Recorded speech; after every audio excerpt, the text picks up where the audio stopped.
Olá, saudações queridos e que a paz esteja com todos.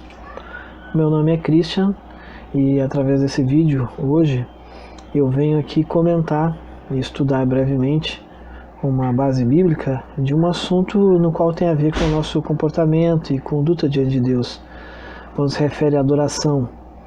Mas mais especificamente hoje eu quero tratar de algo bem específico, tipo, a quem nós devemos agradar?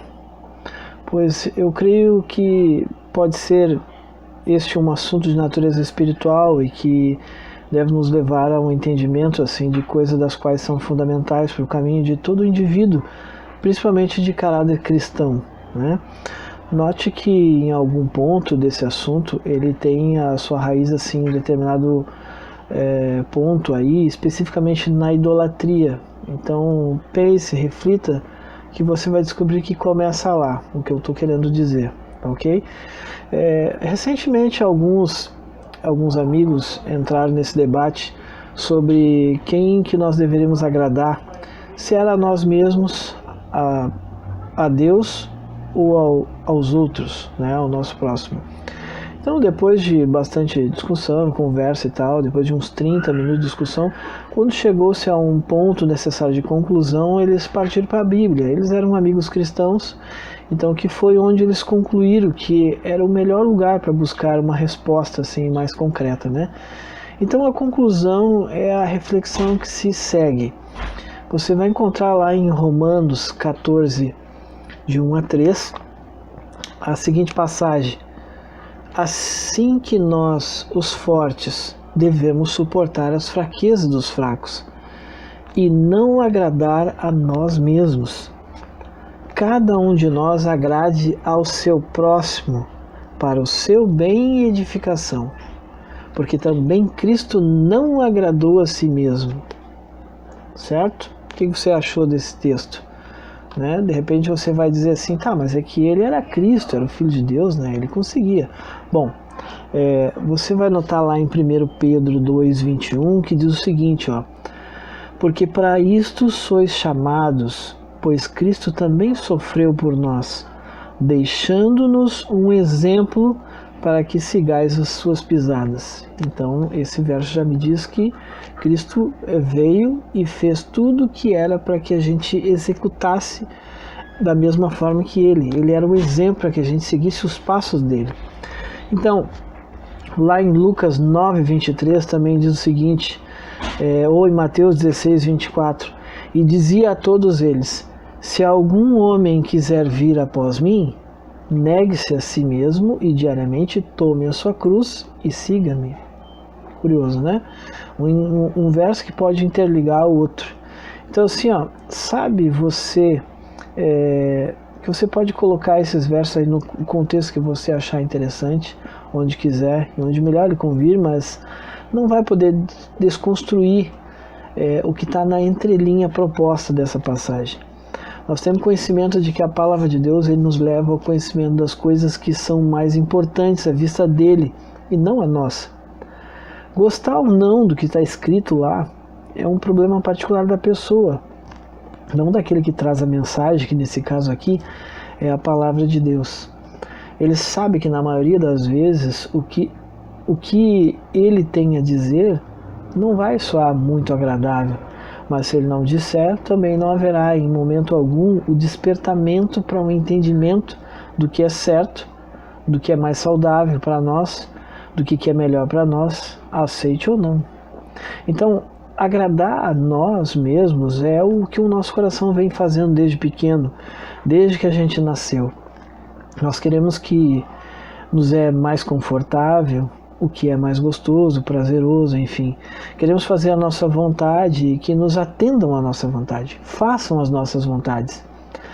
Então nós queremos que os outros nos apreciem, nos dê atenção e nos veja, nos aperceba. Nós queremos o carinho de todos e o reconhecimento do máximo possível de pessoas, na medida do possível, de tudo que for possível e alcançável. Tem quem diga assim, eu cansei de pensar nos outros.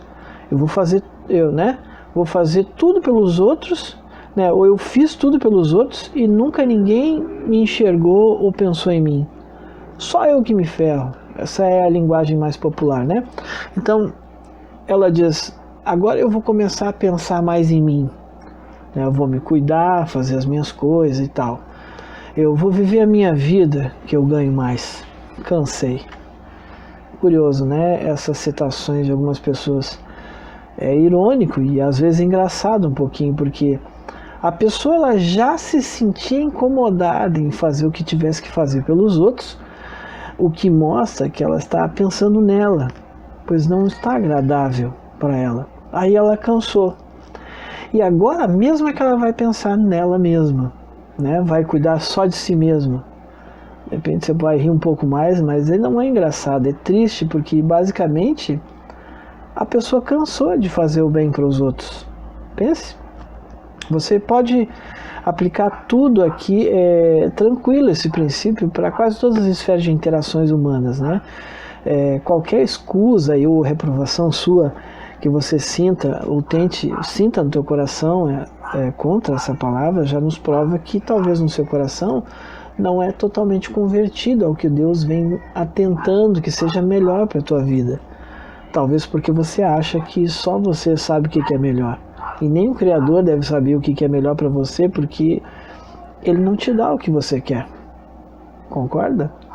Então assim, negar-se a si mesmo, senão pode ser o maior de todos os desafios do ser humano. Não é fácil querer dar somente cooperação pela felicidade dos outros e não trabalhar pela nossa e também não receber nada em troca. Não é fácil só ter que agradar os outros e não a nós mesmos. Então, negar a nós mesmos significa praticar uma ação de amor onde esta mesma ação ela vai entrar em choque com o que nós estamos sentindo, né? Com o que a gente está sentindo, mais especificamente, né? E sentir ele é emocional. E Deus quer que nós sejamos mais racionais com o que se precisa ser feito. Em uma determinada passagem na Bíblia diz assim, venham, arrazoemos entre nós. Então, tipo assim, vamos buscar a razão das coisas, né? Não vamos ser emocionais. Vamos botar uma música de fundo aqui, fazer um apelo para que você venha. Não, é racional o nosso culto, né? Então, para quem entra para o mundo cristão real, terá que se deparar com situações como essa que você está aqui, do Filho de Deus, por exemplo. Lá em Mateus 5, 46, 47, que diz, pois, se amardes os que vos amam, que recompensa tereis? Não fazem os publicanos o mesmo? E se saudardes somente os vossos irmãos, o que fazeis mais que os outros? Da mesma forma, até os publicanos. Veja que o princípio básico aqui do bem aqui é ir além de que saudar e amar somente aqueles que já gostamos ou amamos. Enfim, pois seria muito fácil, não seria? E Cristo está questionando com a gente, que graça tem? Que diferença isso faz? Que mais de diferente você oferece ou pode oferecer do que aqueles que já praticam o mal? Porque eles também já fazem isso, amam os seus, né? Tipo, seja diferente, oferecendo um bem diferencial. Num outro verso mais acima desse mesmo capítulo, diz o seguinte, para complementar esse ato de boa justiça que eu estou mencionando, está lá em Mateus 5, verso 20, que diz assim, porque eu vos digo que se a vossa justiça não exceder a justiça dos escribas e fariseus, de modo algum entrareis no reino do céu. Então pode parecer que a gente até desviou um pouquinho aqui do nosso assunto, mas não, porque nós começamos a comentar sobre os casos de quem acha justo querer agradar a si mesmo e que isto é o mais correto a ser feito, e com isso entender o que Cristo nos ensinou em contrapartida com esse tipo de pensamento, né? Então assim, agradar a si mesmo e viver com esse princípio como sendo algo bom pode até ter lá o seu prazer temporal ou momentâneo, mas certamente vai lhe trazer um veneno amargo para o estômago. É uma figura de linguagem, o teu próximo não vai ter mais o lugar que deveria ter e você estará vivendo uma vida da qual não é muito agradável aos olhos de Deus. Para tudo há uma consequência nessa vida. Então assim, ter consigo o conceito que é melhor viver para agradar a si próprio pode estar declarando outras coisas na sua vida. Pode estar mais evidente o quanto essa pessoa está presa ao amor próprio de forma que não é saudável para ela e pode estar revelando muito da sua vida particular, das suas raízes, das suas lutas e sofrimentos, bem como de onde você vem, de sua cultura, religião e de tudo que foi lhe imputado no seu estilo de vida desde pequeno, certo? Então assim, o seu ego ele pode acabar vivendo mais inflado e agradável, né? Bem confortável para você. Então assim, o homem, existe essa passagem que diz que o homem vê o que está diante dos seus olhos, porém o Senhor olha para o coração. Esse coração humano com as suas emoções de alegria e tristeza em conflito, coração volúvel e sem rumo, que serve para morada para tanta impureza e engano. Em algum momento alguém vai dizer assim, mas eu não tenho que seguir o meu coração, o que a minha consciência mandar? Então eu digo assim, meu querido, a resposta é um sonoro não. Não é assim, não. Pois já diz na palavra do Senhor também que lá em Jeremias 17:9, assim, o coração é enganoso acima de todas as coisas e desesperadamente perverso. Quem pode conhecê-lo? Então, para concluirmos, a renúncia do nosso eu, sujeitando tudo à vontade de Deus, ele requer muita luta. E tremenda é essa luta. E é o que precisamos fazer para não nos colocarmos mais acima de ninguém e nem achar que temos que fazer e viver em conformidade com o que é agradável somente para mim. Negar-me a mim mesmo, tomar minha cruz e seguir da forma que for agradável a Deus. E é agradável a Deus que a gente coloque em primeiro lugar o nosso próximo. Colocar o nosso próximo em primeiro lugar é agradável a Deus, é agradar a Deus. A luta contra o próprio eu é a maior batalha que já foi travada. Consegue você lutar contra si mesmo? Se você reconhece, meu querido, que há luz nessas palavras aqui proferidas, e reconhece por temor a Deus que não tem forças em si mesmo para vencer essa luta, bem como outras forças, né, que agora ficam mais claro aqui o tamanho e magnitude do que aqui se pôde trazer à luz, saiba de uma coisa bem específica. A ideia de que basta desenvolver o bem que por natureza existe no homem é um erro fatal, meu querido. Por nossos próprios esforços é impossível escapar ao abismo do pecado em que nós estamos mergulhados nesse mundo. O nosso coração é mau e ele é ímpio e não podemos transformá-lo. Na Bíblia diz lá em Jó 14:4, diz o seguinte: quem do imundo tirará o puro? Então assim, a educação, a cultura, o exercício da vontade, o esforço humano, todos eles têm a sua devida esfera de ação aí, mas nesse caso eles são muito impotentes. Poderão até te levar a um procedimento meio exterior, assim, correto, mas ele não pode mudar o teu coração. São incapazes de purificar as fontes da vida. E é preciso um poder que opere interiormente, uma nova vida que proceda do alto. E querido, assim, esse poder é Cristo Jesus. Você tem dúvida disso?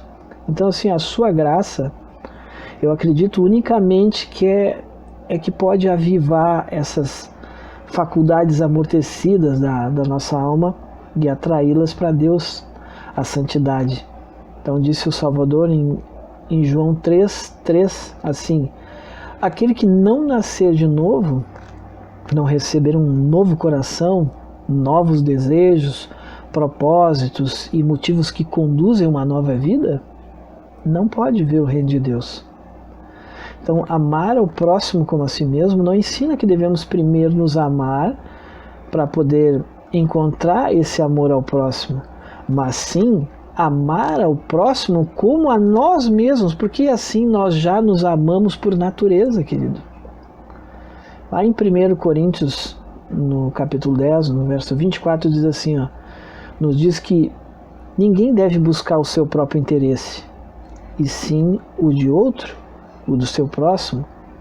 E lá também em Filipenses 2, 3 diz que nada seja feito por contenda ou por vanglória, mas com humildade na mente. Cada um considere os outros melhores que a si mesmo. Olha só que interessante. Não atente cada um para as suas próprias coisas, mas cada qual também para as coisas dos outros. Que interessante, né? Então, assim, sem mais essa de querer agradar a mim mesmo, ou a si mesmo, porque assim parece mais bonitinho e tal, né? Parece o certo, certo? Então, lá em João 3,3 diz assim, convém que ele cresça e eu diminua. Amém? Bom, era isso. Até um próximo vídeo. Fique com Deus e que assim seja.